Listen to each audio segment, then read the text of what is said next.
भाई ये है मेरी दोनों गाड़ी है। ये है भाई मेरी Splendor plus 2018 model Splendor plus.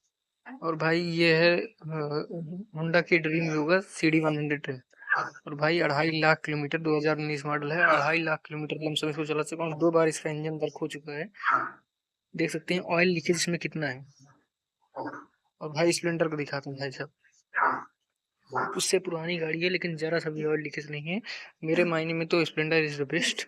लेकिन भाई 2.5 लाख किलोमीटर इसको चला है, उसको भी 1 लाख किलोमीटर तक ही चली है। और कमेंट में जरूर बताइएगा, 97 सीसी का उसका इंजन है, 110 सीसी की ये गाड़ी है। कमेंट में जरूर बताइएगा कि कौन सी बेस्ट है।